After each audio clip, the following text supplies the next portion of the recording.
É no capítulo 30 do livro de Deuteronômio. Deuteronômio, capítulo 30. Vamos ler a partir do versículo 1. Falamos nesse momento de aliança palestiniana. Quando, pois, todas essas coisas vierem sobre ti, a bênção e a maldição que pus diante de ti, se te recordares delas entre todas as nações para onde te lançar o Senhor teu Deus, e tornares ao Senhor teu Deus, tu e teus filhos, e de todo o teu coração e de toda a tua alma, e deres ouvidos à sua voz segundo tudo o que hoje te ordeno, então o Senhor teu Deus mudará a tua sorte e se compadecerá de ti e te ajuntará de novo de todos os povos entre os quais te havia espalhado o Senhor teu Deus. Ainda que os teus desterrados estejam para a extremidade dos céus, desde aí te ajuntará o Senhor teu Deus e te tomará de lá. O Senhor teu Deus te introduzirá na terra que teus pais possuíram e a possuirás. E te fará bem e te multiplicará, pois, do que é a teus pais, mais do que a teus pais. O Senhor teu Deus circuncidará o teu coração e o coração de toda a tua descendência, para amares o Senhor teu Deus de todo o coração e de toda a tua alma, para que vivas. O Senhor teu Deus porá todas essas maldições sobre os teus inimigos e sobre os teus aborrecedores que te perseguiram.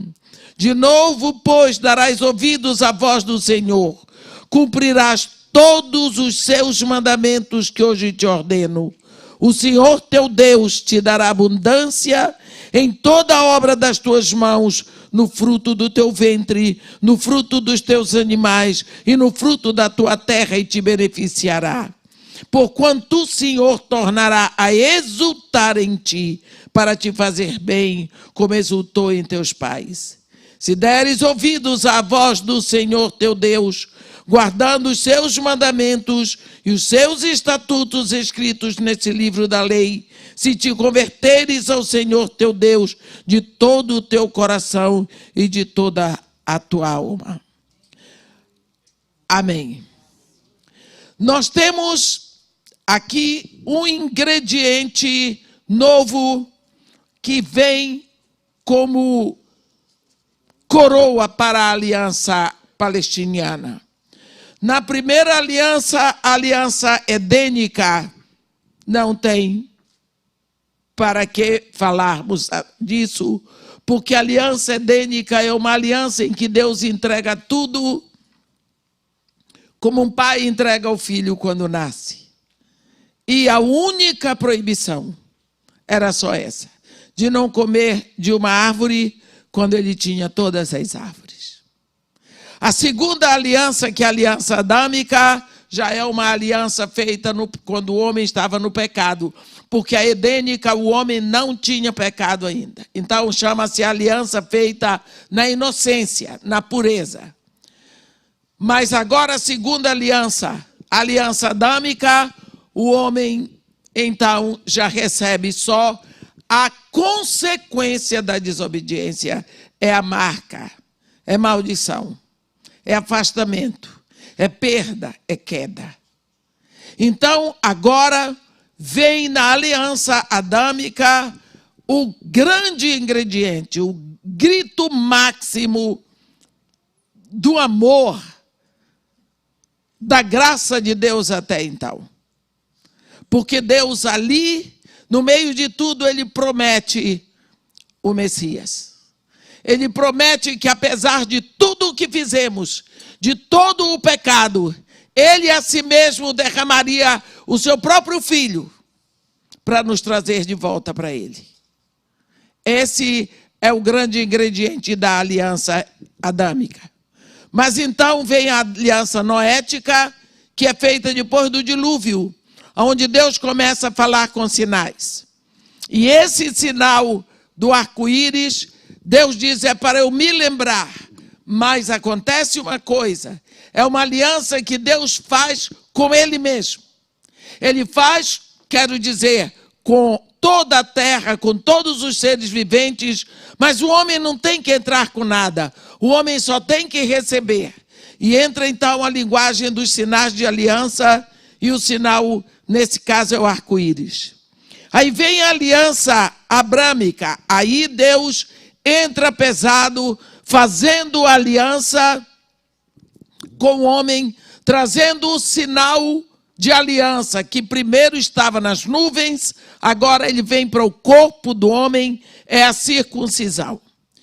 Entra também um fato novo, o cerimonial da aliança, que Deus então caminha entre partes, Deus sela a sua palavra, a sua aliança, o seu juramento com o homem, caminhando entre partes de animais, mostrando que a sua palavra é regada com o sangue de animais. Entra esse cerimonial.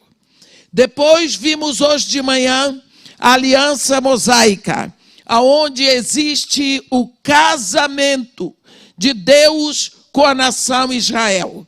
O que significa aliança é casamento, é pacto mútuo, é juramento de ambas as partes. E aí nós vemos que Deus traz leis, que Deus traz mandamentos para o povo. E nós então partimos agora para a aliança palestiniana. Não ouvimos falar muito de aliança palestiniana. Acabamos de ler aqui que depois de Deus falar de todas as bênçãos e maldições que são tão cantadas pelas pessoas no capítulo 28, não é? Se ouvires a voz do Senhor teu Deus, virão sobre ti e te alcançarão todas essas bênçãos. Bendito serás na cidade, bendito serás no campo, ser bendito o fruto do teu ventre, o fruto da tua terra. Então é bendito, bendito, bendito, bendito. Mas se desobedeceres, maldito serás no campo, maldito serás na tua casa, vem maldito, maldito, maldito. E assim ele vai escrevendo. Quando chega no capítulo 30, então, entra a grande aliança palestiniana, e o ingrediente dessa aliança é o arrependimento. Então, entra o ingrediente arrependimento. Eu gostaria de me demorar um pouco neste ingrediente, porque o arrependimento, tão necessário para o relacionamento do homem com Deus, hoje é totalmente esquecido nas nossas pregações. A graça de Deus cantamos à vontade. É mesmo quando chega em Romanos, capítulo 6 fala do homem pecador, capítulo 7 do crente carnal, capítulo 8 do crente espiritual. Todo mundo só quer ler o capítulo 8, porque todo mundo é espiritual. E só se vê crente carnal por aí. Só se vê, não, muito se vê, desculpem. O capítulo 6 ninguém quer saber, porque ninguém quer ter a consciência do pecado. Vamos ver arrependimento, novo nascimento e santificação. São 3 assuntos esquecidos, 3 assuntos que eu prego e alguns mais responsáveis pela pregação estão pregando, mas é esquecido e principalmente é rejeitado. Eu digo que é rejeitado em alguns púlpitos. Por quê? Porque não atrai crentes para a igreja.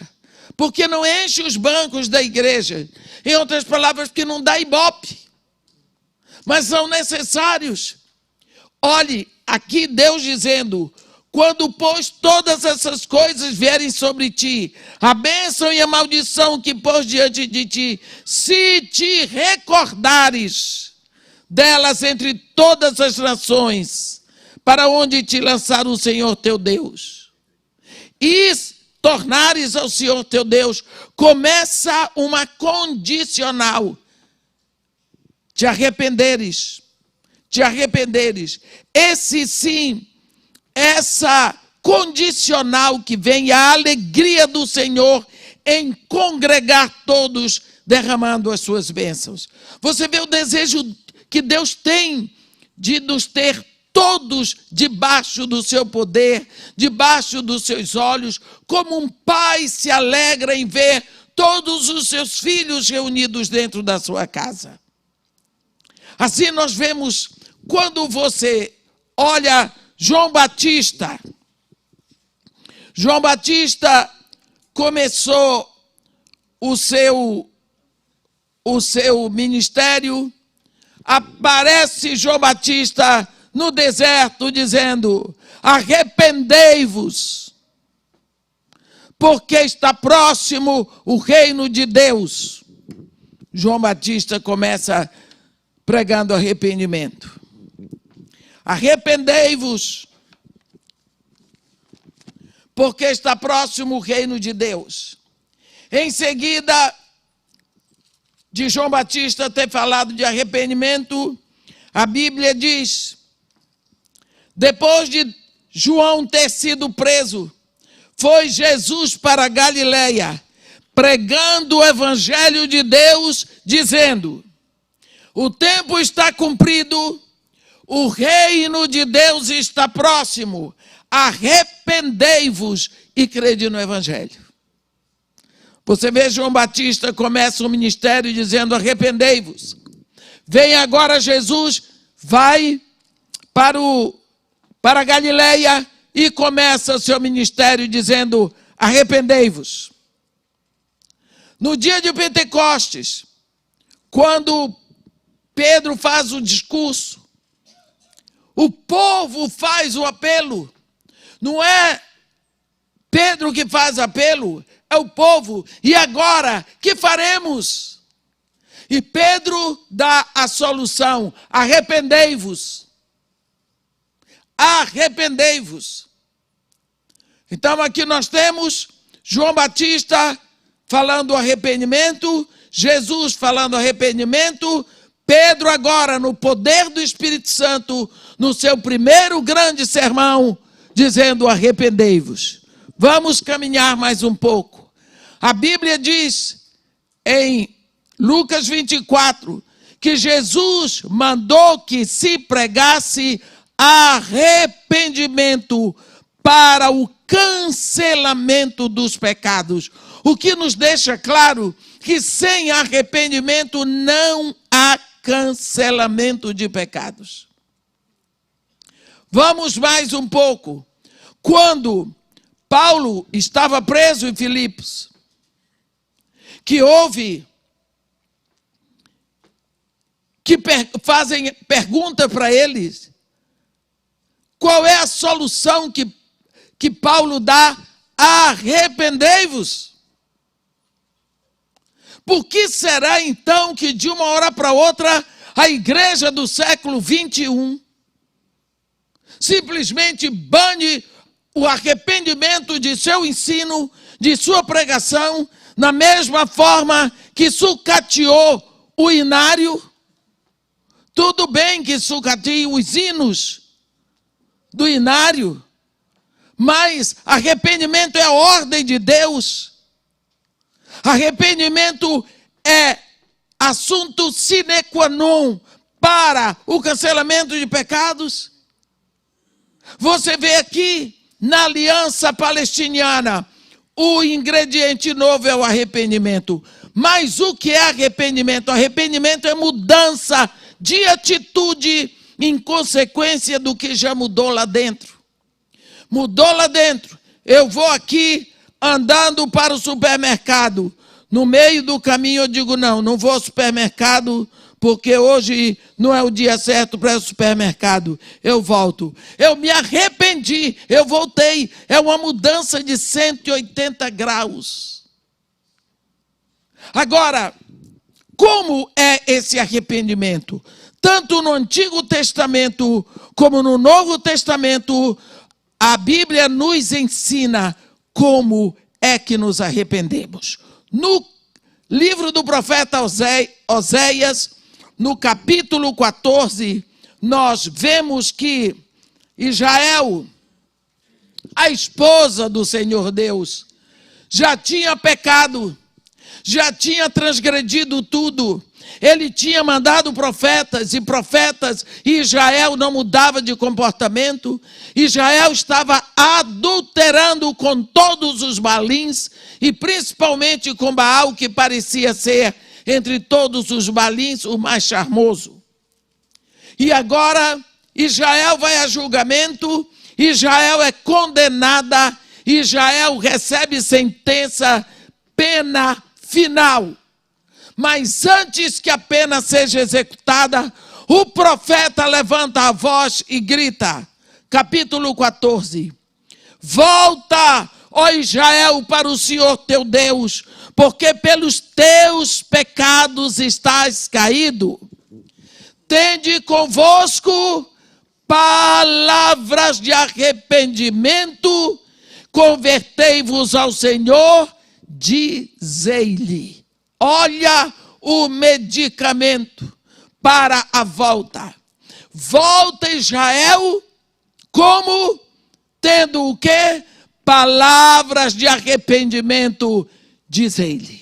As palavras têm que vir com aquele que se arrepende e têm que ser ditas.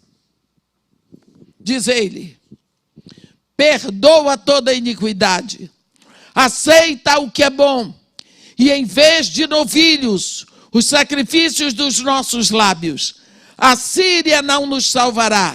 Não iremos montados em cavalos, e não mais diremos a obra das nossas mãos, tu és o meu Deus. Por ti o órfão alcançará misericórdia. Vamos parar um pouquinho aqui. Esse povo de Israel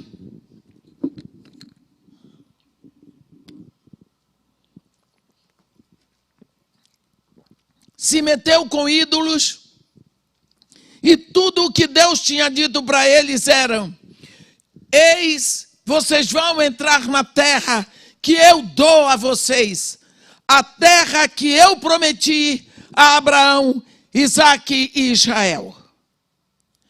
Eu hoje tomo os céus por testemunha diante de vós, de que eu vos propus a vida e a morte, a bênção e a maldição.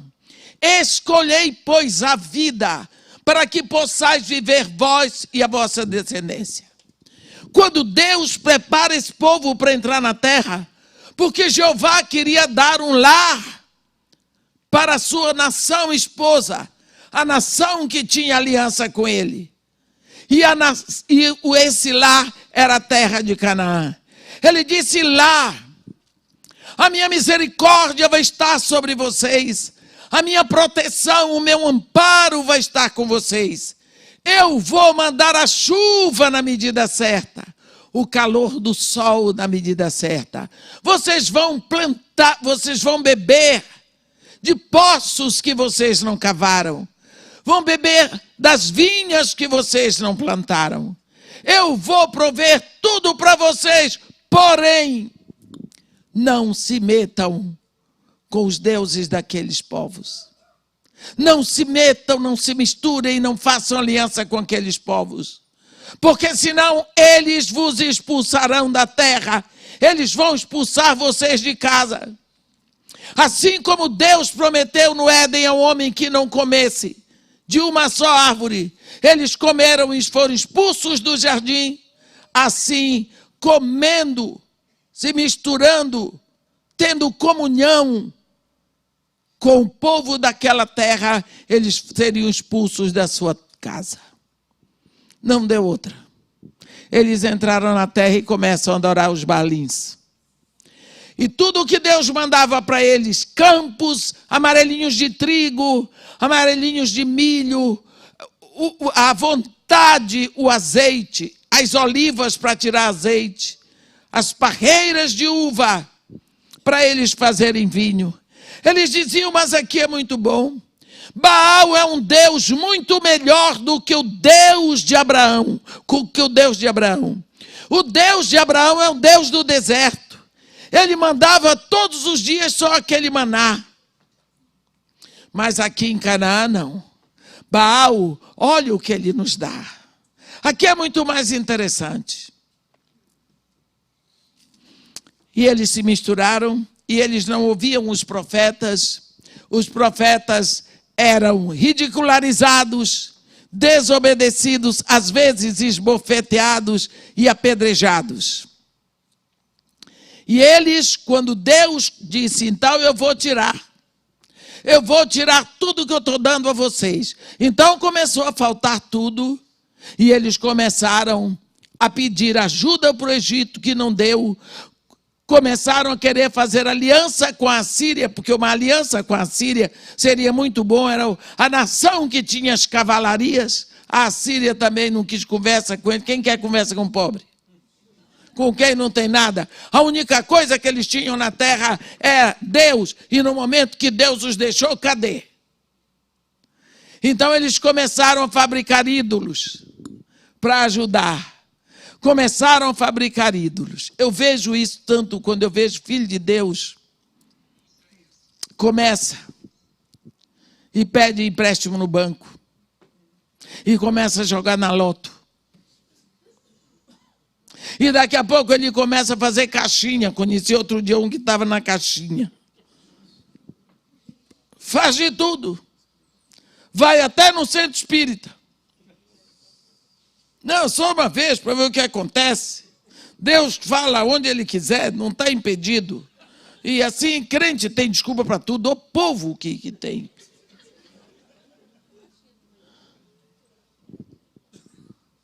Mas ele esquece de Deus.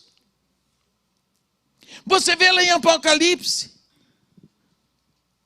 O povo grita, se esconde nas cavernas e nos montes e fala com as cavernas e com os montes, dizendo, caí sobre nós e escondei-nos da face do Todo-Poderoso. Eles sabem que o Todo-Poderoso pode pedir aquilo, mas eles não falam com Deus, eles falam com as cavernas. Eles falam com os montes, porque a caverna ele vê, o monte ele pega, ele toca. Mesma coisa nós. Foi o que esse povo fez aqui. Não adiantou mais. Estavam condenados. Aí o profeta diz, volta para o Senhor teu Deus. Como? Tende convosco as palavras de arrependimento. Que são palavras de arrependimento? Você levanta, você faz um levantamento do seu pecado.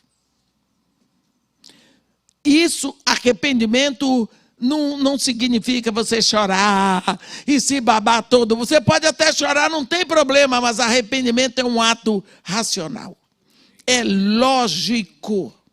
Você senta e diz, eu comecei pecando aqui. Eu pequei nisso, toma nota. Eu pequei aqui, toma nota. Eu peguei aqui, toma nota. Aqui, aqui, aqui, aqui, que horror. Olha o que eu fiz, toma nota. Faz a lista onde você pecou. Faz uma lista. Leve em consideração tudo aquilo. E vai para Deus. Você já tem as palavras do arrependimento. Quando chega lá, você diz para ele, Senhor, eu pequei assim, assim, assim, assim.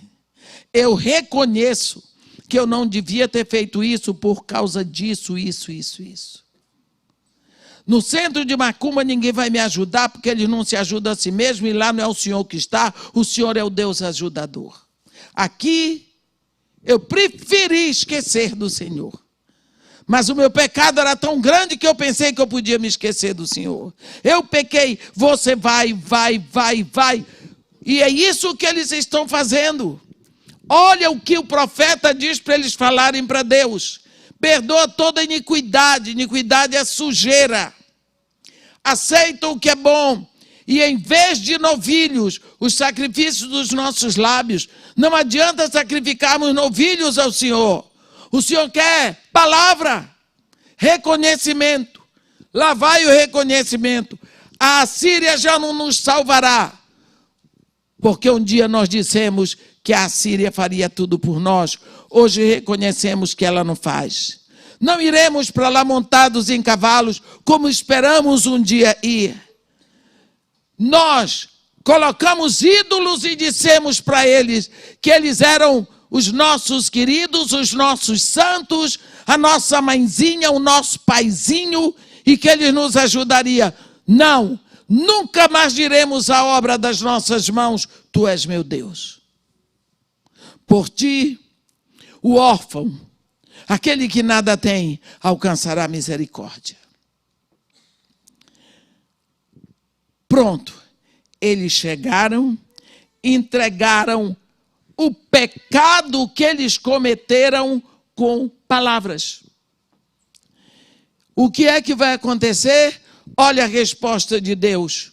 Curarei a sua infidelidade, eu de mim mesmo os amarei, porque a minha ira se apartou deles.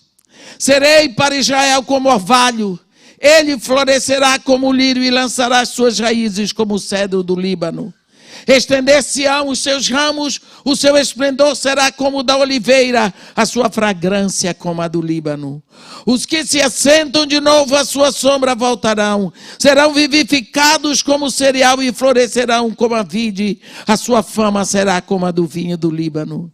Ó Efraim, que tenho eu com os ídolos, eu te ouvirei e cuidarei de ti. Sou como o cipreste verde, de mim procede o teu fruto. Você viu como é a resposta de Deus diante do arrependimento? Porque esse arrependimento foi demonstrado, pensado e expressado em palavras.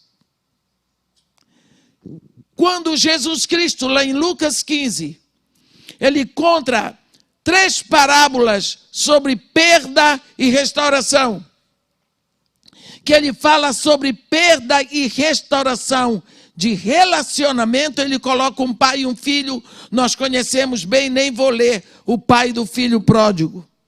O que vai acontecer ali? Aquele rapaz foi cada vez mais fundo na perdição dele. E quando Jesus Cristo disse que não tinha mais como piorar, porque ele já estava sendo babá de porco, ele já estava cuidando de porcos. Eu vou dizer para vocês, quando nós falamos de porco aqui, não tem nada demais, mas falar de porco diante de judeu há 2000 anos atrás, os judeus se tremiam todo. Porque porco, para eles, é o pior que existe. Então, Jesus Cristo diz que ele já estava ali, desejava ele fartar-se das alfarrobas que os porcos comiam, mas ninguém lhe dava nada, nem comida de porco ele tinha. Ele olhava para a comida do porco e desejava. E o porco se refestelava e ele ficava na comida do porco, mas não podia comer. Ali, nesse estado de calamidade, abaixo da linha da humilhação, a Bíblia, Jesus Cristo diz, caiu em si.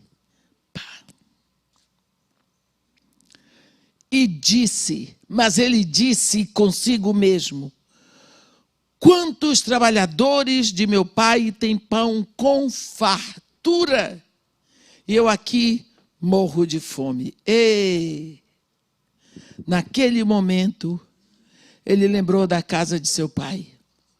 Enfim, ele lembrou do pai. Enfim, ele lembrou da benignidade do pai dele, da bondade. E ele diz, então, levantar-me-ei, irei ter com meu pai e lhe direi, pai, pequei contra o céu e diante de ti, já não sou digno de ser chamado teu filho, trata-me como um dos teus trabalhadores. Ele ensaiou, essas palavras não vieram à toa. Eu tenho que voltar para o meu pai. Mas o que é que eu vou dizer? De que forma eu vou chegar?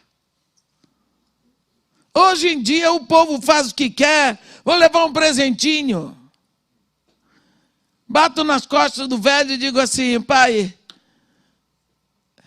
tudo bem, pai, tudo bem, né? É tudo novo, a gente vive, é tudo jóia. Não é? Tudo jóia. Esquece aí, valeu. É? Ninguém diz obrigado, diz valeu. Tudo jóia, esquece esse negócio todo. Se você falar alguma coisa, pô, mas você é rancoroso, hein? Você não perdoa, né? É? Ainda acusa você. O impenitente. Esse rapaz parou. Eu tenho que falar com meu pai o quê? Eu pequei contra os céus. Na linguagem de Jesus, o primeiro pecado desse rapaz que ele pecou foi contra os céus. Por quê? Porque quem escolheu aquele pai para pai dele foi Deus. Quem escolheu ele para ser filho daquele homem foi Deus. Você não pode simplesmente rejeitar o seu pai, porque você não gosta do jeito do seu pai, porque seu pai não é rico como você queria que fosse, porque seu pai não é um homem fino como você queria que fosse. Quem tem culpa de você ser filho daquele homem é Deus, porque foi Deus que escolheu aquele pai para você. E foi Deus que escolheu você para ser filho dele. Portanto, receba o que Deus fez. Porque quando você o rejeita, você rejeita a obra de Deus. Está vendo? Outro dia, encontrei uma senhora que falava muito comigo. O marido a deixou. Assim que soube que a criança que ia nascer com defeito. Ele a deixou, ele disse que não ia ser pai de monstro. Deixou, mulher. Rejeitou. Ela segurou a barra. Ela não tinha os pais, mas tinha uma tia e o tio que a criaram. Nasceu o menino. Sim, nasceu com problema. E a benignidade tão grande de Deus que aos 5 anos ele já estava pronto para ir para a escola. E hoje ele é engenheiro de uma multinacional. Mas esse homem foi rejeitado. Esse homem rejeitou o que Deus entregou na mão dele. Aqui o filho pródigo reconhece o primeiro pecado. Pequei contra os céus. Pequei diante de ti. Porque na realidade o que o filho pródigo disse para o pai foi: olha, eu não quero mais ver seu rosto, não quero mais ouvir sua voz, não quero estar na sua mesa, não quero lhe ver, eu já vou embora. Eu não quero voltar aqui nem quando você morrer, para pegar o que é meu. Portanto, me dê a herança agora para eu não ter que voltar aqui. É isso. A linguagem dele foi essa. Então, primeira coisa que ele reconhece: pai, eu pequei contra o céu e diante de ti. Não sou digno de ser chamado teu filho. Trata-me como um qualquer dos teus empregados. Porque nas tuas mãos é muito melhor ser um empregado do que viver onde eu estou. Ele ensaiou essas palavras, pensou, levantou e foi direto para a casa do pai. Não sei quanto tempo ele andou, mas quando ele vinha longe, o pai o reconheceu. Não é? E nós sabemos como foi a história. E quando ele chegou, a Bíblia diz: vinha ele ainda longe, quando seu pai o avistou e, compadecido dele, correndo, o abraçou e beijou. E o filho lhe disse: pai, pequei contra o céu e diante de ti, e já não sou digno de ser chamado teu filho. O que é que ele disse para o pai? As palavras de arrependimento, as mesmas palavras que ele ensaiou antes. Ele já veio para o pai com a consciência desse pecado, sabendo que ele cometeu esse pecado, pronto para confessá-lo diante de seu pai. Está vendo? O pai, porém, disse assim, o pai não quis saber. Trazei depressa a melhor roupa e vestiu. Ponde-lhe um anel no dedo e sandálias nos pés. Trazei também e matai o novilho cevado. Comamos e regozijemo-nos. Você viu? Ele disse certinho as palavras de arrependimento. Palavras de arrependimento desfazem, cancelam.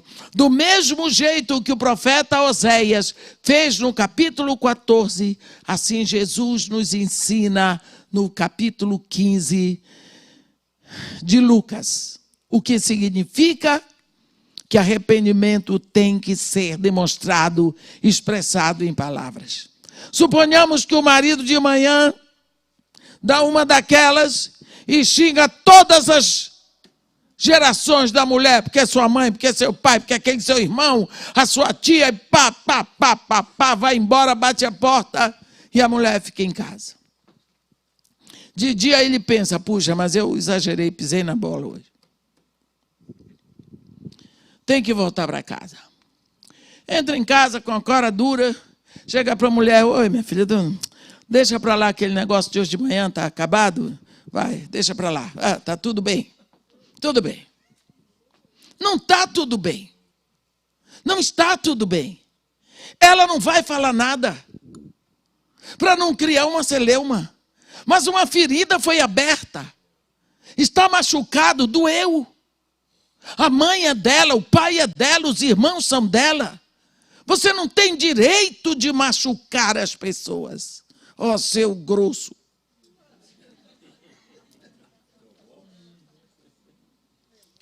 E simplesmente esse ato de deixar para lá é pior. O que você tem que fazer é chegar em casa e dizer, querida, vem cá que eu preciso falar com você. Hoje de manhã eu fiz assim, eu disse isso. Eu disse que sua mãe era assim, seu pai, seu irmão, seu tio. Eu disse. Eu quero lhe dizer que sua mãe não é assim. Eu quero lhe dizer que seu pai não é assim, seus irmãos. Até agora eu não posso entender como é que eu pude chegar a tal ponto de estupidez. Eu quero lhe pedir perdão. Eu quero lhe dizer que eu vou tomar todo o cuidado para nunca mais chegar a esse ponto, porque você casou comigo para que nós possamos viver, mas você nem por isso você merece ouvir todas as coisas que eu lhe disse hoje de manhã. Eu quero lhe pedir perdão. Você vai ver uma coisa. Sua mulher vai chorar, porque estava doendo. Mas se você não trouxer as palavras do arrependimento, aquela ferida vai ficar ali. Aquela ferida vai ficar gangrenando lá dentro da alma dela. Porque ela sabe que você falou aquilo, porque é assim que você pensa, e você pode fazer ainda pior. E vai fazer pior. Porque você fez a primeira vez e pareceu muito fácil. Então você abriu um caminho para abusar da pessoa a quem você jurou amar. Então é por isso que o caminho do arrependimento, ele cura, ele neutraliza, ele leva tudo para estaca zero. Nós precisamos saber que essa aliança palestiniana, ela traz esse ingrediente. Se você se arrepender, eu posso ter lhe jogado para todas as nações da terra. Você vai sofrer holocausto por causa de ter quebrado a aliança. Mas se você se arrepender, eu direi ao norte, entrega, e ao sul, não retenhas, trarei meus filhos de longe, minhas filhas das extremidades da terra. Virão grávidas, cegos, paralíticos, aleijados, em grande congregação aos montes de Israel. Eu, o Senhor, tenho dito. E foi o que aconteceu. Trazei meu povo Povo que dizeis não ser mais povo, porque mataram tanto judeu, que quando foi criado o Estado de Israel, ninguém acreditava que ainda houvesse um judeu para levantar a bandeira de Israel. Mas foi criar o Estado e surgiu judeu dos 4 cantos do mundo. E eles iam em verdadeiras congregações, cegos, paralíticos, coxos, aleijados, grávidas, sem saber quem era o pai do seu filho, porque fizeram experiências no ventre delas. Chegaram, porque choraram tanto, sofreram tanto, se arrependeram, e Deus diz: eu trarei, eu vos congregarei de novo. E Deus fez, está aí o Estado de Israel. Arrependimento. Quando Deus bateu tocou a trombeta, começou a aliar. E o aliar, que é o movimento de volta dos judeus, continua até hoje. Todos de volta para aquele lugar. Nós, às vezes, pensamos, como que Deus faz isso? Pelo arrependimento. Jesus mandou que se pregasse arrependimento para o cancelamento dos pecados. Precisamos nos arrepender. É preciso, irmãos, que levemos a sério o fato de que nós somos criaturas e Deus é criador. Ele nos fez para Ele.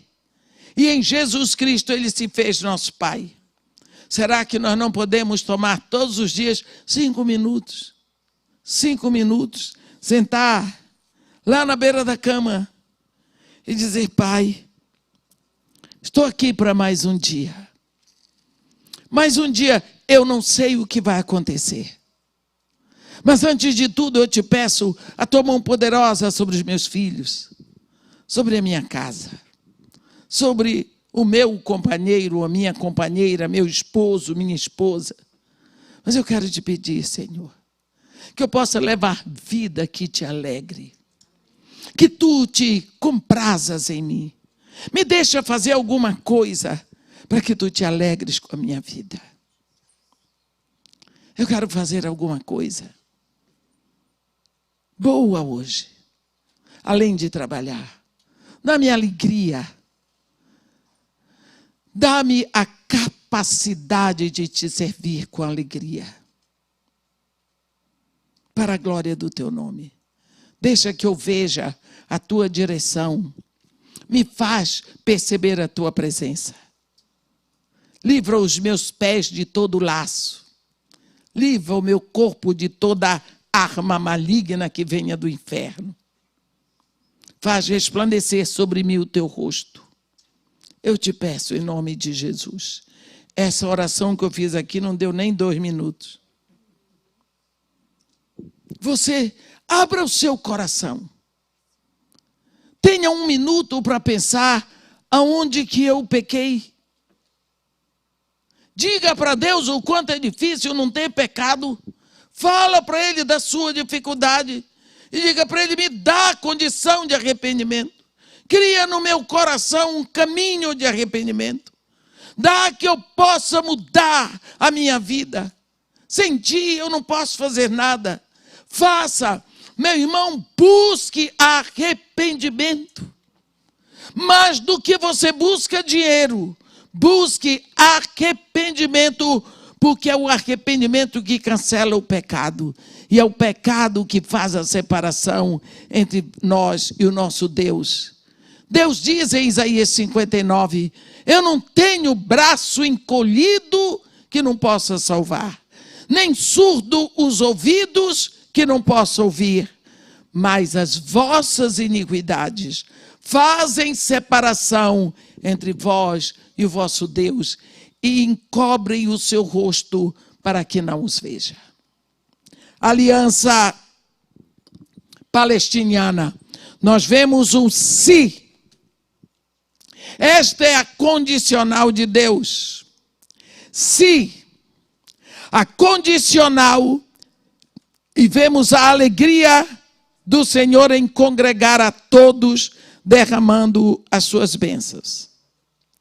Aqui Deus se mostra de braços abertos, esperando que você tome a decisão. Aqui Deus diz: eu estou pronto, já não depende mais de mim, mas de você. Agora tudo está com vocês. Esse é o grande elemento da aliança palestiniana. Agora nós vamos ver um pouco sobre a nova aliança. Um dia, Deus falou por boca do profeta Jeremias.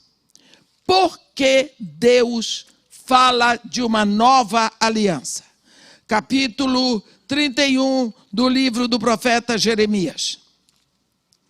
Primeiro, vocês lembram que Deus fez uma aliança com Abraão? Aliança abrâmica.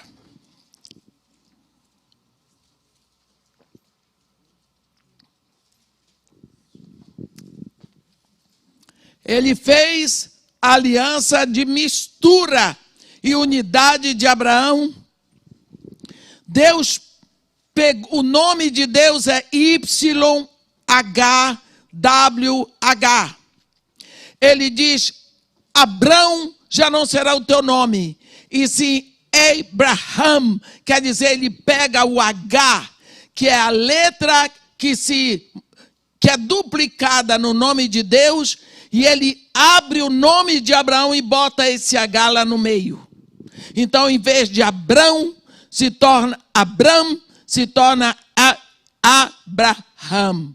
Abraham, como se diz aqui. Sarai, já não lhe chamarás mais Sará, e sim Sará. Significa, ele tomou o H do nome dele e botou no meio do nome de Sara. Isso significa a mistura de nomes, a aliança, a presença de Deus em cada um. Mas lembramos que Deus fez a aliança com Abraão no capítulo 15 de Gênesis, caminhando entre as partes. Depois, nós vamos ver que Deus faz uma aliança com o povo de Israel. E nessa aliança com o povo de Israel, em Êxodos 24, houve derramamento de sangue de novilho? Sim. O povo prometeu que tudo que Deus disse eles fariam. E Moisés tirou o sangue dos novilhos, misturou com água, aspergiu sobre o altar, aspergiu sobre o livro onde estava escrito, e ainda pegou outra metade e aspergiu sobre o povo, e Moisés vai diante de Deus referindo o que o povo diz, sim. Então, a aliança ali. Mas o povo desobedeceu. O povo quebrou a aliança, e vocês lembram daquela situação ali, quando eles fizeram o bezerro de ouro. Eles estavam adorando outros deuses.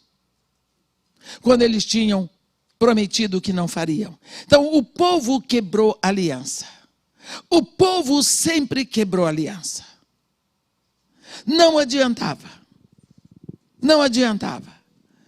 E então, um dia, 700 anos, mais ou menos, antes que Jesus viesse, Deus vai falar de aliança por boca do profeta Jeremias, no capítulo 31, a partir do versículo 31, vamos falar da nova aliança. Quando você vê, eis, aí vem dias, diz o Senhor, em que firmarei nova aliança. Nova aliança com a casa de Israel e com a casa de Judá. não conforme a aliança que fiz com seus pais nos dias em que os tomei pela mão para os tirar da terra do Egito, porquanto eles anularam a minha aliança, não obstante eu os haver desposado, diz o Senhor. Porque esta é a aliança que firmarei com a casa de Israel depois daqueles dias, diz o Senhor. Na mente lhes imprimirei as minhas leis, também no coração lhes inscreverei. Eu serei o seu Deus e eles serão o meu povo. Não ensinará jamais cada um ao seu próximo, nem cada um ao seu irmão, dizendo, conhece o Senhor. Porque todos me conhecerão, desde o menor até o maior deles, diz o Senhor. Pois perdoarei as suas iniquidades e dos seus pecados jamais me lembrarei. No versículo 37, ele diz, se puderem ser medidos os céus lá em cima e sondados os fundamentos da terra cá embaixo, também eu rejeitarei toda a descendência de Israel por tudo quanto fizeram, diz o Senhor. Amém. Esta nova aliança que vem por boca do profeta Jeremias, ela é mencionada e reescrita na íntegra na carta aos Hebreus, no capítulo 8, a partir do versículo 8. Você lê a mesma coisa. Por que é que aqui Deus diz, eis, aí vem dias, diz o Senhor, em que firmarei nova aliança com a casa de Israel e com a casa de Judá. Não conforme a aliança que fiz com seus pais, quando os tomei pela mão e os tirei da terra do Egito, pois eles anularam a minha aliança, não obstante eu os havê-los desposado. Então Deus está dizendo que vai fazer nova aliança, porque eles anularam a aliança que fizeram com Deus, eles não levaram a sério, eles foram completamente desleixados, eles não levaram em consideração a sua palavra. Então ele diz que a aliança que ele vai fazer é nova, é numa outra visão, é uma visão em que Deus vai entrar com tudo e você vai ver. Ele põe tudo no futuro. Ele diz, porque esta é a aliança que firmarei com eles a partir daquele dia. Qual? Nas suas mentes eu imprimirei as minhas leis. Também no seu coração eu as inscreverei. Eu serei seu Deus, eles serão meu povo. Nunca mais ensinará um ao outro, dizendo, conhece o Senhor, porque todos me conhecerão, desde o menor até o maior, diz o Senhor, pois perdoarei a sua iniquidade e dos seus pecados. Jamais me lembrarei. Assim diz o Senhor que dá o céu para a luz do dia, e as leis fixas, a lua e as estrelas para a luz da noite, que agitam o mar e faz bramir as suas ondas. Senhor dos exércitos é o seu nome. Bem, viram o profeta Jeremias, um dos profetas maiores, abre a boca dizendo isso. Quando ele acaba de citar a nova aliança, o povo diz, e aí, Jeremias? E aí? Aí o quê? Cadê o sangue? Porque na aliança que teve com Abraão, teve sangue de cordeiro, sangue de novilho, sangue de cabra. Na aliança que Deus fez com Israel, tinha sangue de novilho. Aliança sem sangue, não tem memorial, não tem sinal. Qual é a assinatura desta aliança? Jeremias, não sei. Então já era. Aliança sem carimbo. Não tem validade. Coitado de Jeremias. Coitado de Jeremias. Passam-se 700 anos. Jeremias já não existia mais nem osso. Nasce Jesus. Faz o ministério dele. No dia, todo judeu tinha que celebrar a Páscoa. Era estatuto perpétuo. Quando Jesus Cristo, quando Deus tirou o seu povo do Egito, ele disse: este dia vos será por memorial, e vós o celebrareis pelas vossas gerações, diz o Senhor, porque neste dia eu tirei as vossas hostes do Egito. Então, daí em diante, todos os anos os judeus celebram a Páscoa. A Páscoa é festa dos judeus. A ressurreição é para os cristãos, mas a Páscoa é para os judeus. Como é? A Páscoa é uma festa absolutamente familiar. Cada família, dentro de casa, pega o seu cordeiro. Se a família for pequena para comer um cordeiro, convida a família do lado. E tem todo o ritual deles, o cordeiro deve ser assado e tudo mais, do modo como deve ser comido. E eles têm a liturgia deles da Páscoa.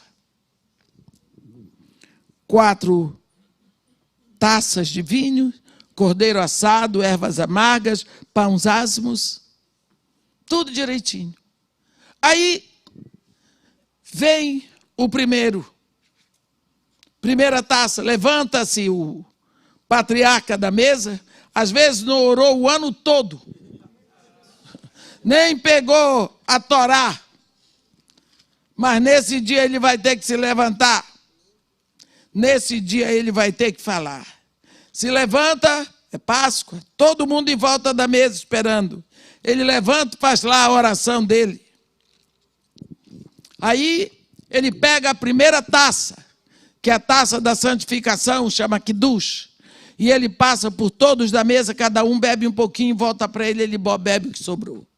Come cordeiro, come as ervas, vem a segunda taça, que é a taça chamada Hagadash. É a taça da explanação.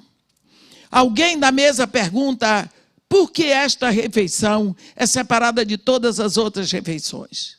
Então, o patriarca da mesa vai explicar o que aconteceu lá no Egito.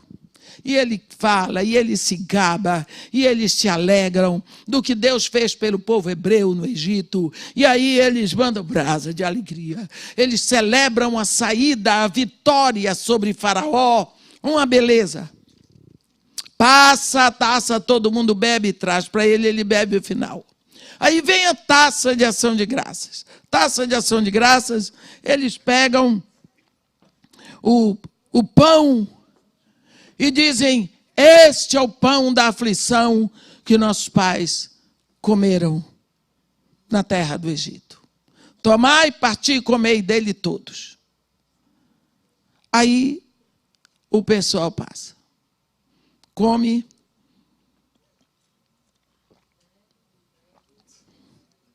Você, hein?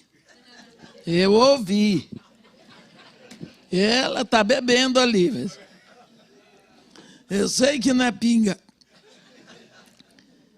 E aí vem a quarta taça, que é a taça do grande Halel, do Salmo 137. Acabou a Páscoa. Eles cantam, eles saem cantando, acabou a celebração da Páscoa, é muito rápido. Todo judeu sabe fazer isso desde pequeno. Eles crescem nesse ambiente. Digamos que você vai fazer festa de uma criança brasileira. É aniversário da Eibra. Vamos fazer a festa. As crianças dizem: cadê o bolo? Cadê o bolo? Por quê? Onde já se viu festa de aniversário sem bolo? Não tem isso. Criança sabe, se tem festa, tem bolo. Para brasileiro, tem brigadeiro. Tem que ter brigadeiro. Então, são coisas que nós aprendemos de pequeno. Não é? De pequenos nós aprendemos isso. O judeu aprendeu como é que se faz a Páscoa. Ele aprendeu desde pequeno a ver as coisas em cima da mesa. Ele aprendeu que tem que ter cordeiro e pode ser assado, e tem que ser assado, não pode ser cozido. Ele aprendeu que tem que ter as ervas, a maga. Ele aprendeu tudo, ele sabe. E com o tempo ele vai crescendo, ele aprende como preparar. E Jesus Cristo era judeu. Judeu, sim. Filho de judia. E ele, no primeiro ano do ministério dele, nós sabemos que ele celebrou a Páscoa. Celebrou, sim. Só que não tem muita referência sobre o primeiro ano da Páscoa dele, porque a Bíblia diz, aqui em João, só em João, nós encontramos uma referência ao primeiro ano de ministério dele, como foi a Páscoa. A Bíblia diz no capítulo 3 do Evangelho de João, assim, não é 3, não, é 2. A partir do versículo 13, a Bíblia diz, estando próxima à Páscoa dos judeus, subiu Jesus para Jerusalém. O que vai marcar essa Páscoa é que Jesus expulsa do templo os vendilhões. Isso é que marcou essa Páscoa. Não se sabe onde eles comeram a Páscoa, onde eles arrumaram nada. Segundo ano, logicamente, que eles tiveram que celebrar a Páscoa. E a Páscoa agora, novamente, no capítulo 6, a Bíblia diz, capítulo 6 de João, no versículo 1, depois dessas coisas, atravessou Jesus o mar da Galileia, que é o de Tiberíades. Seguia-o numerosa multidão, porque tinham visto os sinais que ele fazia na cura dos enfermos. Então subiu Jesus ao monte e assentou-se ali com seus discípulos. Ora, a Páscoa, a festa dos judeus, estava próxima. Então, o segundo ano de ministério de Jesus, a única coisa que sabemos é que nessa Páscoa, ele multiplicou pão e peixe para alimentar uma multidão. Agora vem o terceiro ano, que é a terceira Páscoa de Jesus com seus discípulos, e nesse terceiro ano, sabendo Jesus que era a última Páscoa, ela vai ser VIP. Vai ser descrito o que aconteceu nessa Páscoa. No capítulo 22 de Lucas, está escrito assim, no versículo 7. Chegou o dia da festa dos pães asmos, em que importava comemorar a Páscoa. Jesus, pois, enviou Pedro e João, dizendo, ide prepararmos a Páscoa para que a comamos. E lhes perguntaram, onde queres que a preparemos? Você viu? Os discípulos não perguntaram assim, mas quem é que vai fazer? Como é que faz? Não, onde queres? Só isso. Nós sabemos preparar, sabemos tudo como fazer. Só nos dizes onde queres que a preparemos. Então lhes explicou Jesus, ao entrardes na cidade, encontrareis um homem com um cântaro de água. Segui-o até a casa em que ele entrar.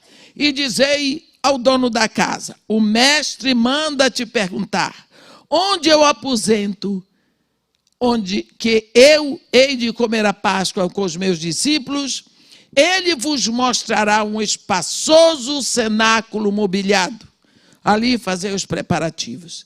E indo, tudo encontraram como Jesus lhes dissera e prepararam a Páscoa. Tudo bem. Chega na hora. 13 judeus, 12 discípulos e Jesus. Jesus se pôs em pé, ali. Olhou aqueles homens. Eu não posso dizer para vocês o que se passou na alma dele. Mas deve ter sido uma distância da terra para toda a eternidade. Olhou para eles e disse, tenho desejado ansiosamente comer convosco esta Páscoa, antes do meu sofrimento, porque era a última Páscoa de Jesus. Pois vos digo que nunca mais a comerei, até que ela se cumpra no reino de Deus. E tomando um cálice, certamente foi Quidus, o primeiro, o cálice da santificação. Havendo dado graças, ele orou. Disse: recebei e reparti entre vós.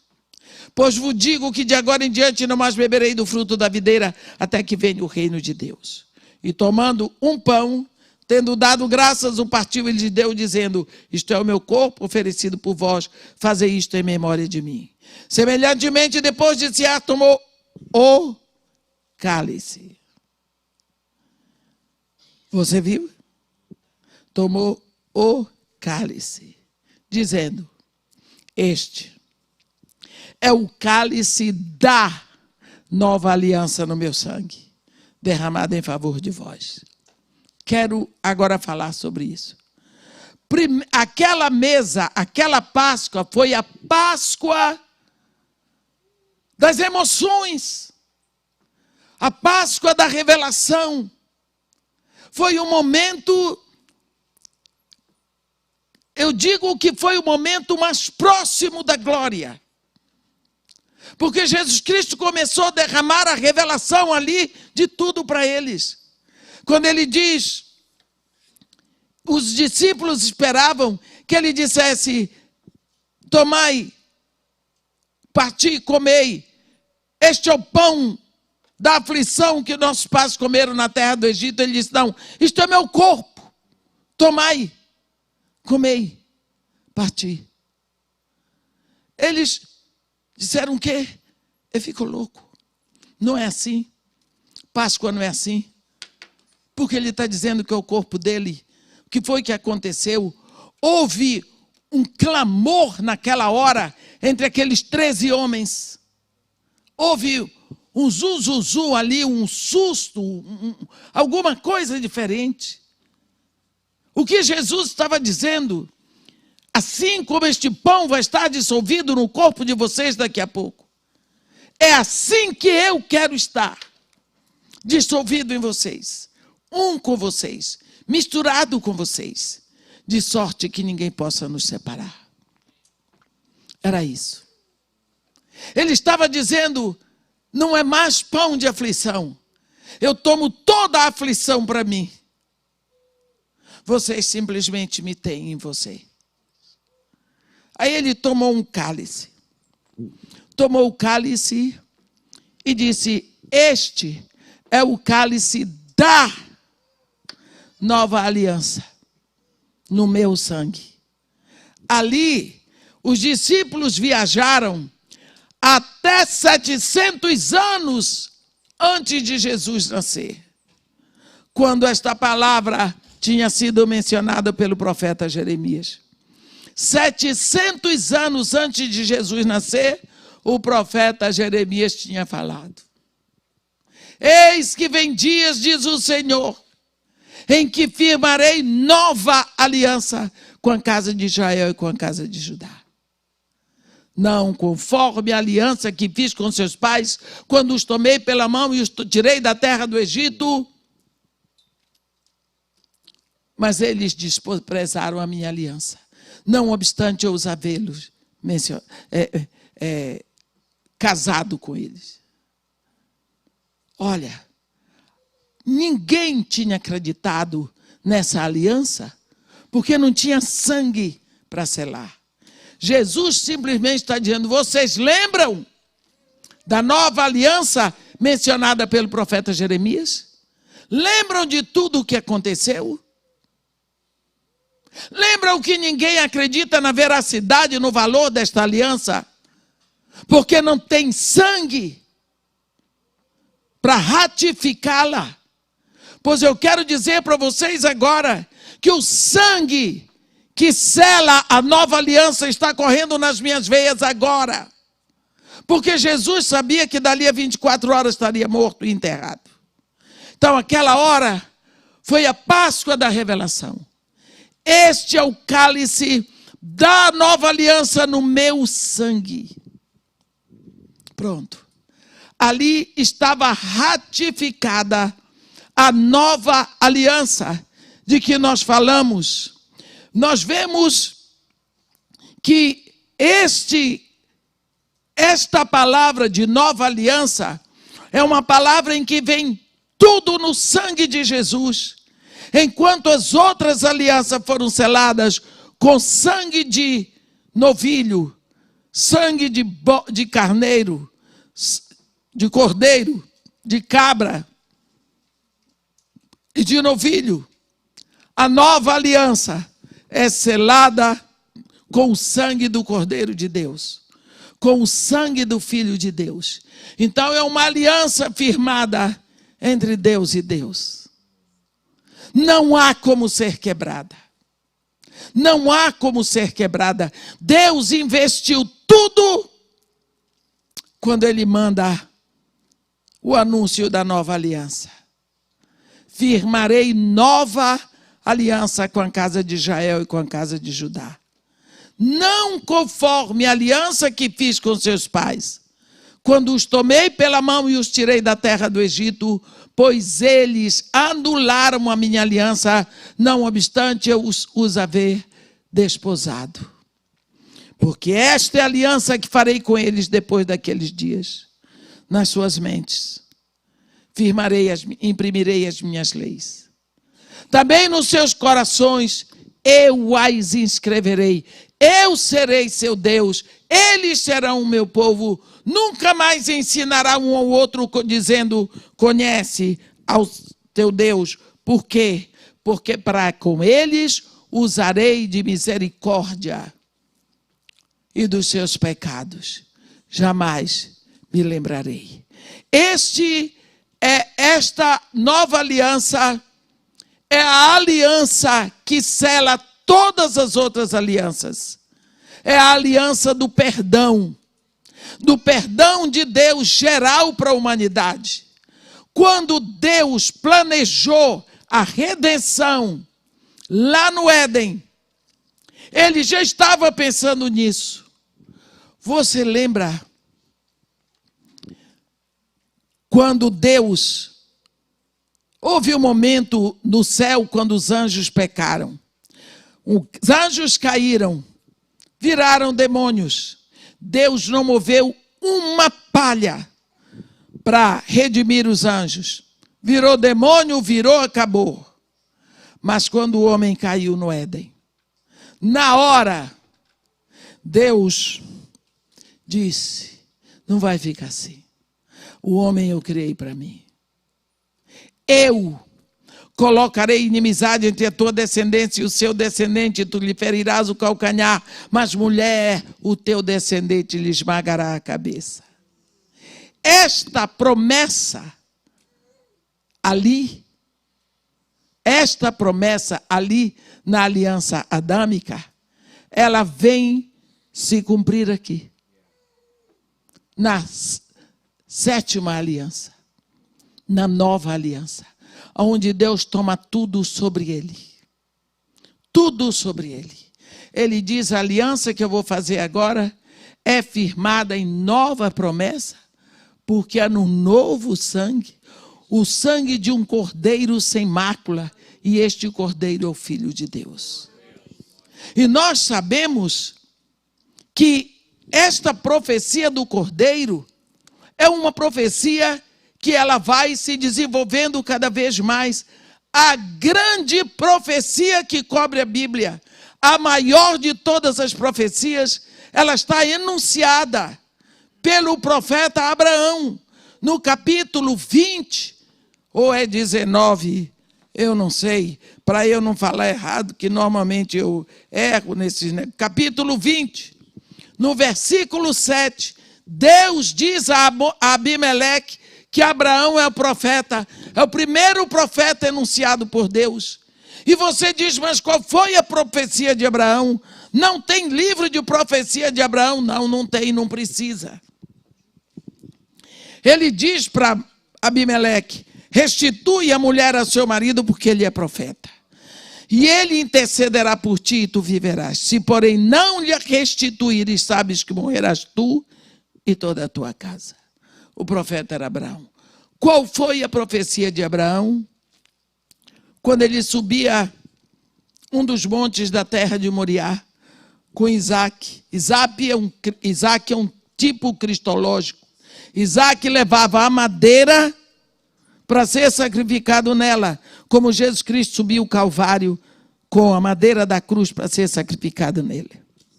Ele perguntou para o seu pai: pai, eu tenho a lenha, o senhor tem o fogo, mas cadê o cordeiro para o sacrifício? E ele disse: Jeová Jiré, o senhor proverá para si o cordeiro. O senhor é que proveu o cordeiro. Deus proveu o cordeiro, porque o cordeiro tem que ser digno de Deus. Então só Deus pode prover um cordeiro digno dele. Deus, o Senhor, proverá para si um cordeiro. Então ali você vê que quando Abraão ia descendo o cutelo para sacrificar seu filho, Deus disse a Abraão, ele disse: eis-me aqui, chega. Como tu não hesitaste em me oferecer em holocausto o teu filho único que amas, eu juro por mim mesmo que não me negarei o meu único filho que amo em holocausto, em resgate por ti, pela tua descendência. Abraão olhou, havia um cordeiro ali para ser morto em lugar de Isaac. Esse primeiro cordeiro aqui, ele substitui a vida de um homem. Mais tarde você vai ver na Páscoa um cordeiro que era sacrificado por uma família. Depois você vai ver um cordeiro sacrificado pela nação, na expiação. Porque Deus tem um cordeiro sacrificado para toda a humanidade. Você vê em Apocalipse o cordeiro que foi morto na fundação do mundo. Desde a fundação do mundo, Deus já tinha a provisão do cordeiro para todos nós. Esta aliança, a 7ª aliança, a nova aliança, toda a validade dela está por causa do sangue que sela. É o sangue do Cordeiro de Deus. A palavra de Deus nesta aliança é que ele entra com tudo. Eu firmarei nova aliança. Eu imprimirei as leis na sua alma. No seu coração as inscreverei. Eu serei seu Deus. Eles serão meu povo. Você vê que Deus entra com tudo. Por quê? Porque a validade está no sangue que sela esta aliança, que é o sangue de Jesus. Nós vamos ver que o maior de todos os cerimoniais de aliança está lá na cruz. Lá na cruz, nós temos uma árvore plantada, que é a própria cruz, por isso tinha que ser de madeira. Lembra daquele cerimonial que nós demos como exemplo ontem? Você planta uma árvore, você sacrifica o cordeiro, você toma o sangue do cordeiro e salpica, rega aquela árvore com o sangue do cordeiro. Aquela árvore cresce como testemunho de que uma vida foi tirada para que ela crescesse. Então, lá na cruz, nós temos o cerimonial completo, porque a árvore está plantada, que é a cruz. Tem um cordeiro que é morto, que é Jesus, e o sangue desse cordeiro pinga naquela árvore, rega aquela árvore. A árvore é aspergida pelo sangue. A árvore é aspergida pelo sangue. A maldição, que é a cruz, porque a Bíblia diz: maldito todo aquele que é pendurado no madeiro. Então Jesus, quando vai na cruz, ele vai e recebe toda a maldição da humanidade. Ele bebe todo o cálice da maldição, todo o pecado, por isso ele tem que morrer. Então, nós vemos ali na cruz o máximo de todas as alianças. É a cruz, mas nós vemos também que dali surge a nossa grande bênção. porque aquilo que sempre foi maldição, para nós se tornou em bênção, porque Jesus bebe toda a maldição, todo o cálice da maldição, para que nós possamos morrer com ele e ressuscitarmos abençoados, ressuscitarmos na bênção. Quando nós pensamos nisso tudo, e pensamos no quanto Deus está falando, meus irmãos, o que nós falamos de aliança aqui, desde sexta-feira, talvez seja 1/5 do que a Bíblia nos ensina sobre aliança. Mas uma coisa fica muito clara. Nós temos um exemplo diante de nós, a história de Israel. Israel tem sofrido até hoje. Esse povo espalhado pelo mundo, nenhum povo no mundo passou pelo que Israel já passou.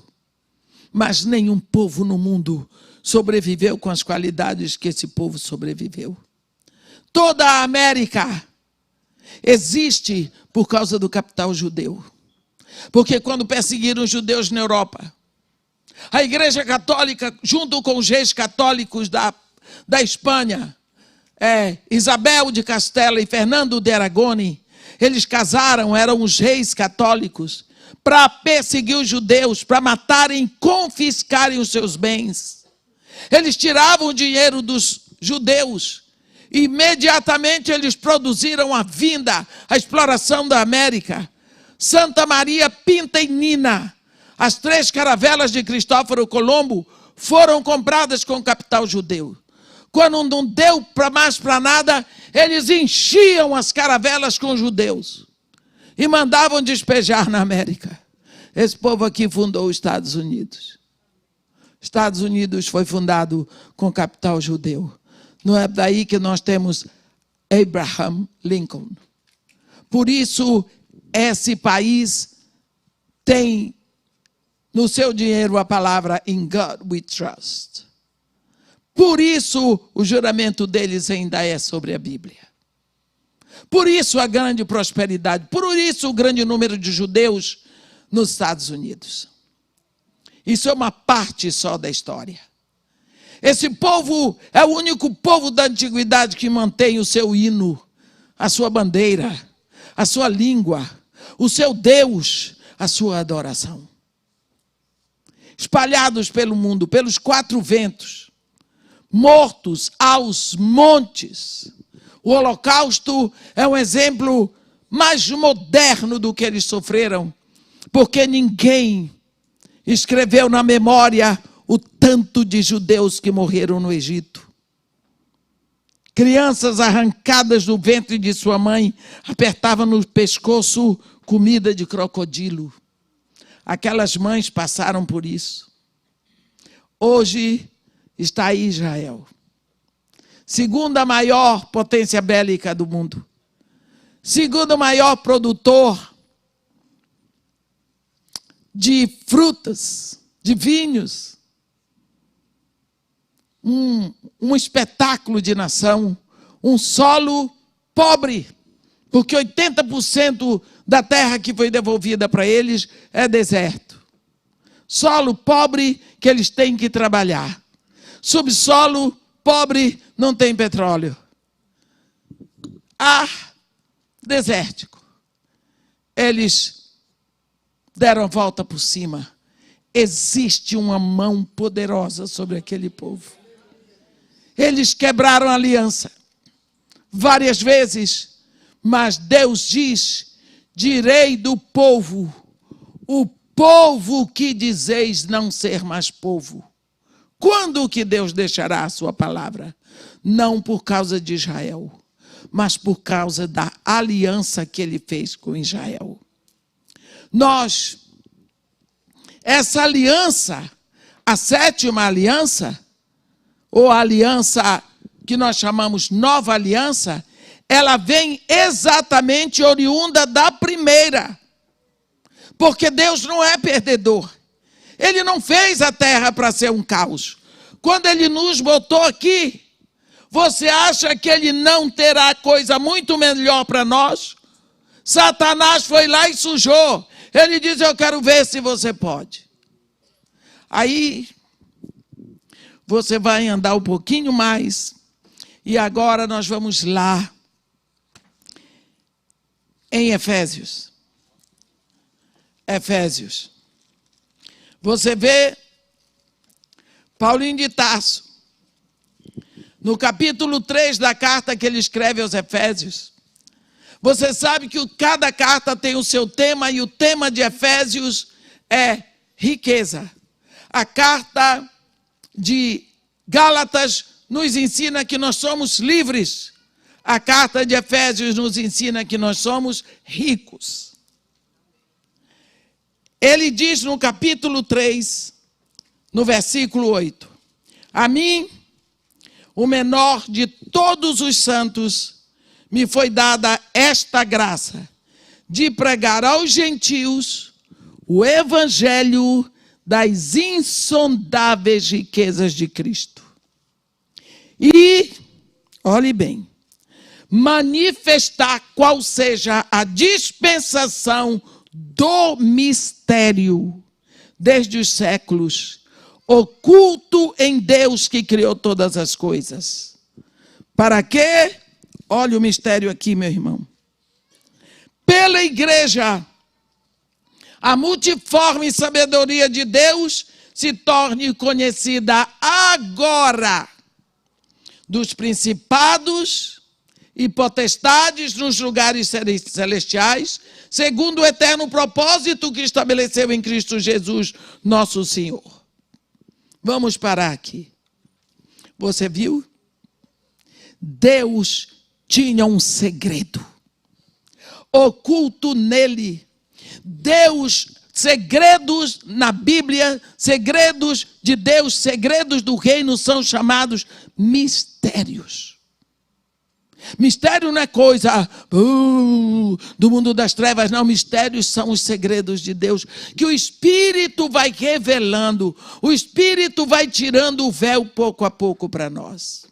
Que mistério é esse? Nem os anjos sabiam, nem o diabo sabia. O diabo sabia que Deus ia mandar seu filho, porque Deus disse.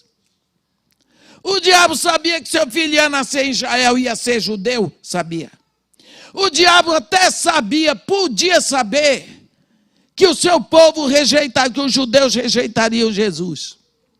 Podia até saber que os gentios aceitariam Jesus. Mas o diabo não sabia o resto. Sabe por quê? Quando o homem pecou, houve uma separação. O homem fica para cá e Deus para lá, porque o homem pecou, ele se separou de Deus. Mas aí vem a segunda separação, a separação do homem com o homem. Caim mata Abel. Então agora existem duas separações. Deus do homem, o homem do homem. Pronto. O homem tentou ajeitar esse negócio aí pela Torre de Babel, não deu certo, Deus confundiu a língua deles e os espalhou em nações. Porque Deus tinha um método. Deus então vai fazer a separação didática dele. Ele estabelece, ele chama Abraão. E ele faz uma aliança com Abraão para separar um povo, descendência de Abraão, de todas as nações da terra. Então ali Deus separa judeus e gentios. Depois Deus manda seu filho.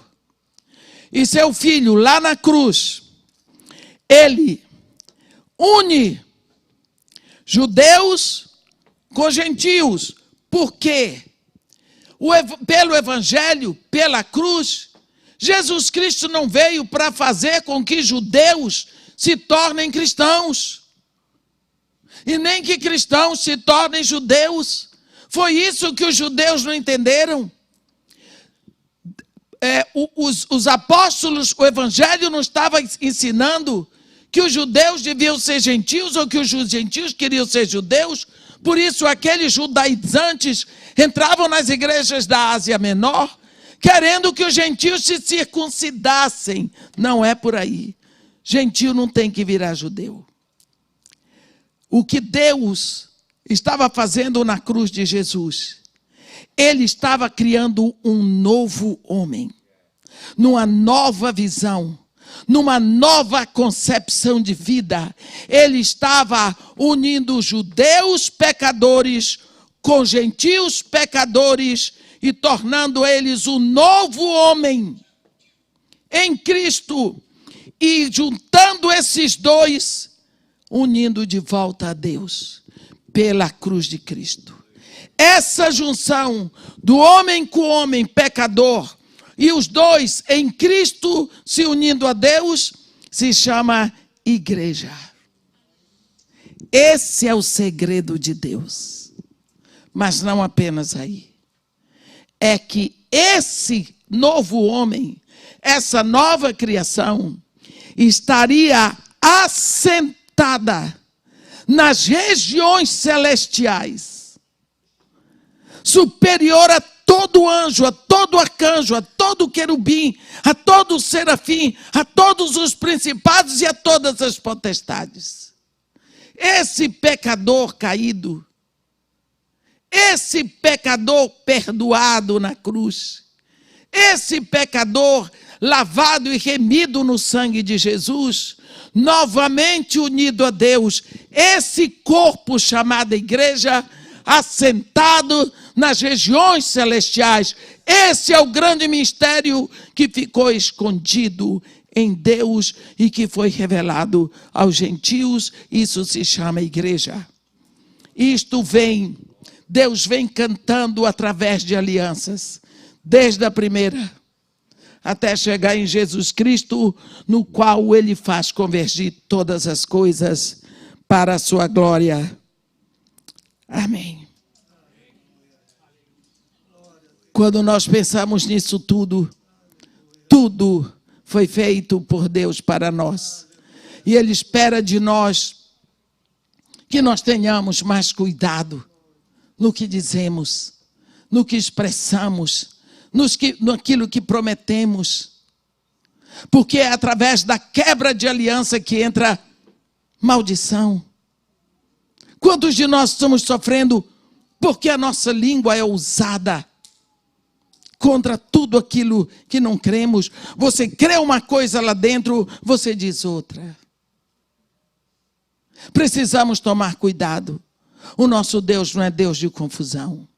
O nosso Deus é de aliança, de pacto, de juramento, de promessa. Amém? Que Deus nos abençoe e nos guarde. Que faça resplandecer o seu rosto sobre nós. E tenha misericórdia de todos nós. Amém. Pastor. Obrigado, pastor. Deus abençoe. Amém. Aleluia.